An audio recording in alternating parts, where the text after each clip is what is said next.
How resilient are Nigerian businesses in the face of the pandemic and recession that it has caused in Africa's largest economy? Mr. Niyi Yusuf, managing partner at Verraki, a business and technology solutions firm, joins us now to delve into learning experiences from the pandemic and corporate readiness for tomorrow. Good morning, sir. Thank you so much for joining us.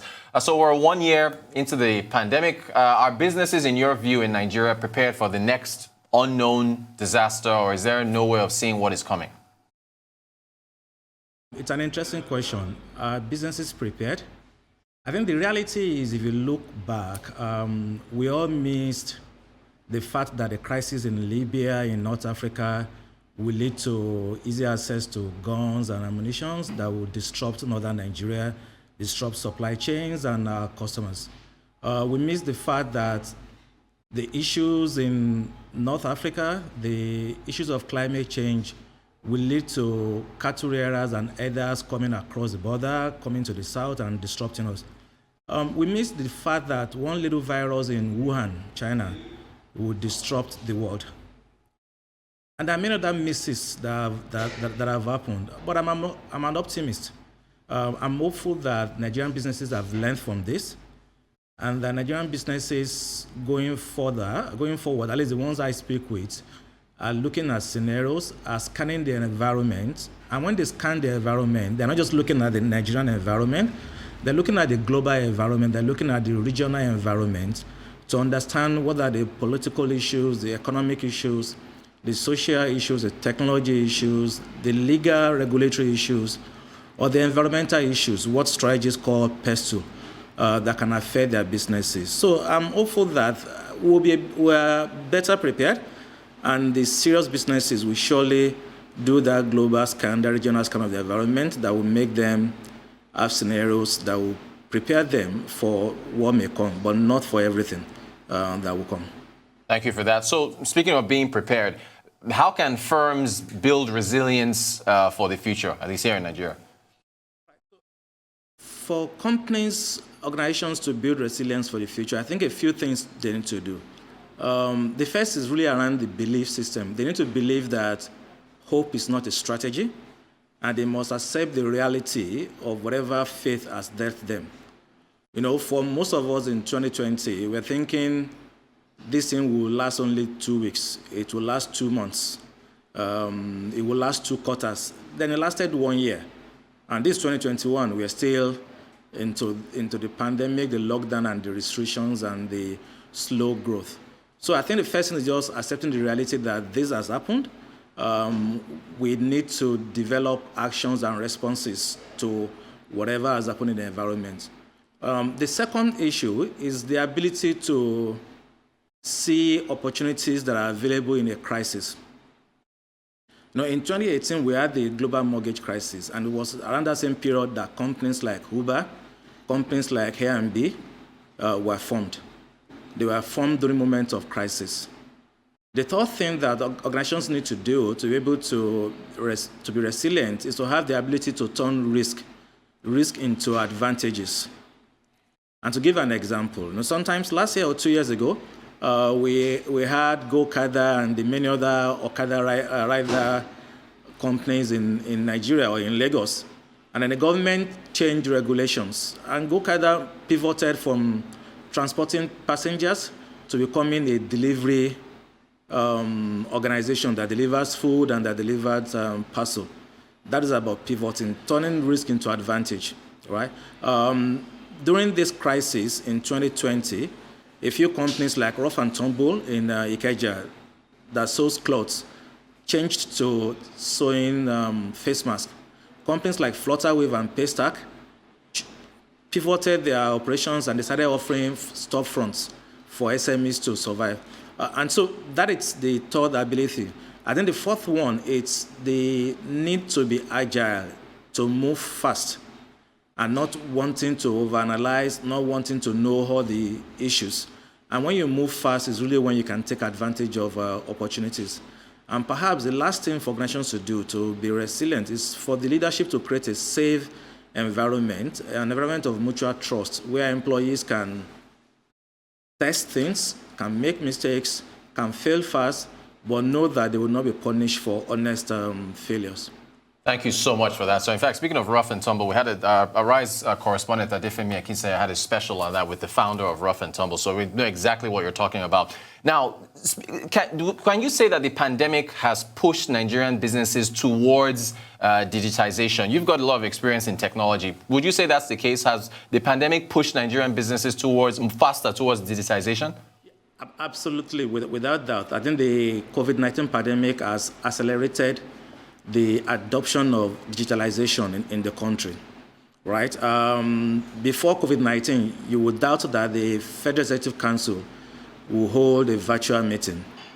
Before COVID-19, you would doubt that our universities, our school education system will operate remotely, which they did. Before COVID-19, you would doubt that our health systems will do remote diagnostics or will do remote consultation, which they did, right? So in the past, we used to think it's the technology systems, is the entertainment sector, but COVID has accelerated dramatically the impact and the acceptance of digitalization. And I think the other point to note is Nigeria is a country of small companies.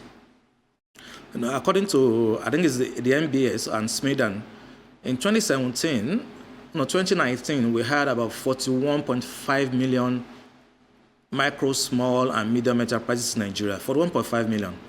Of those, less than 1,800, less than 1,800 are medium enterprises.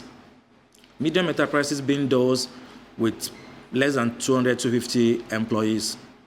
41.5 million are what you call micro enterprises with less than 10 employees. Essentially businesses that are, father and son, or mother and son, or just only me.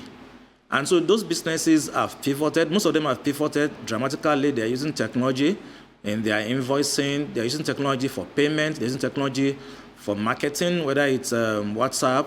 They're using technology for advertising. They're using technology for production. So, yeah, to my mind, and from what I've seen, both small, medium, and large corporates have all adopted technology in a very faster mode than it would have been without COVID-19. Thank you so much for that. So you have an interesting quote. I think you spoke with our sister publication This Day in an interview on analysis paralysis. Hope we can put that up here. Yeah, there it is.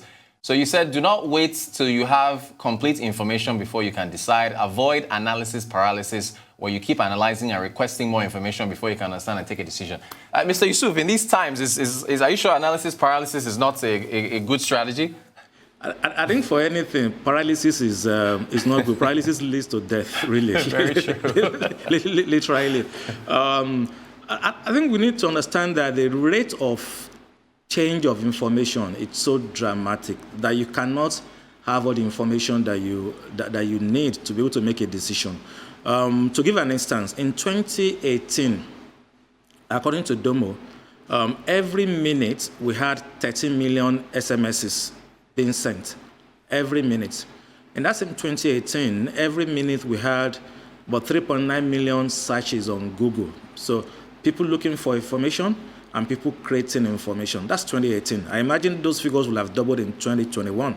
In fact, what we know is that 90% of information available today were created within the last 48 months. So within the last 24 months, 2 years. Right? And so in that context, where information is being created rapidly, an executive cannot wait to have all information. What I say to people is sometimes 70% is good enough instead of 100%. If you look at the WAEC scores, A1 starts from 70 to 100. At least when I did WAEC some years ago, right? Yeah. A1 starts from 70 to 100. So if you score 70, it's as good as scoring 99. And so if you have 20% of the information, that will give you 80% of the insight that you need. That, for me, is good enough to make your decision, because your competition is not waiting, and the situation keeps changing. It's a dynamic one. So move on. Thank you so much, sir. I've only got a few minutes left. Can you quickly share a story about your experience at Nasfat, an organization that you head, that you shared with our sister publication this day? Because I want to find out if that experience can be scaled across the country. Please go ahead. Absolutely. So resilience strategies are replicable, whether it's in private, commercial, government, or not-for-profit. So Nasfat is an Islamic society. We have about 350 locations in Nigeria. And we started the year 2020 with a lot of strategies of what we do. And then COVID happened. We shut down all our locations on March 19th. Government shut down on March 30th, but we shut down 11 days before, March 19th, because we just felt we needed to focus on the safety and well-being of our members. And then the first problem we noticed was access to banking transactions.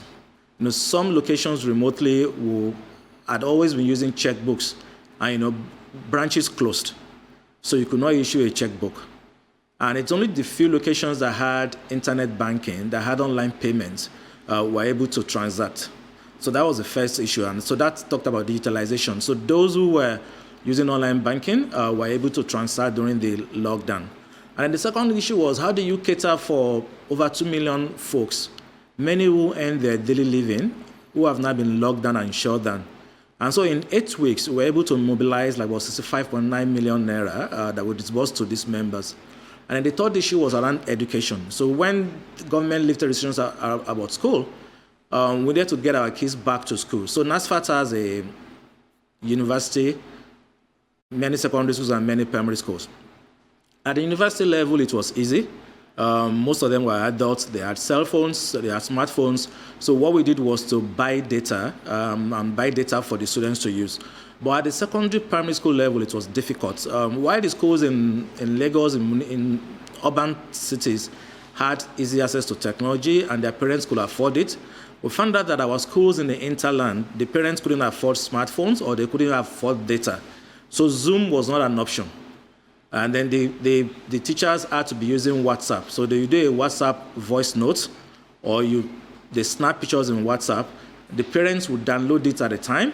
And so instead of spending 3 hours on a Zoom call, chopping data for 3 hours, they just do a WhatsApp download within 5-10 minutes. So that saves them data, that saves costs.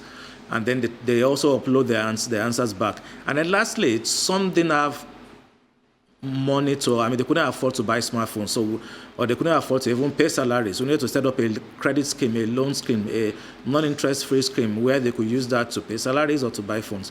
And so that really for me is around the ability to take advantages of the opportunities that are bound in a crisis, or to turn the risk into advantages, like Prof. Antobun did, the same thing Nasfat did.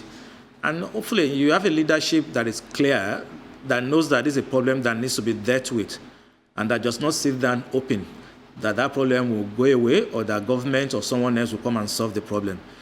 So the things to do to be resilient, to my mind, are replicable, whether you are a public, private, or a not-for-profit institution. And that was what we did at Nasfat. Fantastic stuff. Very ingenious. So I've got less than a minute to go, Mr. Yusuf. The technology firms, very quickly, technology firms in Nigeria, are they ahead of the curve, or is there hope that other sectors can catch up in this path to resilience?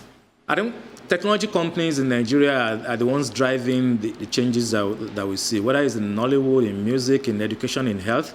Almost everything today is touched by technology. And we used to say e-business. Now we say business, because every business is driven by technology. And I'm very optimistic about the Nigerian technology companies. Most of the entrepreneurs are youthful.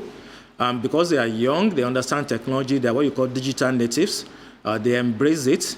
And lastly, they operate to global standards, right? So you could be an entrepreneur in the US, in Russia, and still be supporting a Nigerian company. And because they operate to global standard, to my mind, they will survive this pandemic. Thank you so much, sir. Mr. Niyi Yusuf, Managing Partner at Business and Technology Solutions firm Verraki. Really appreciate your insights. Great stuff.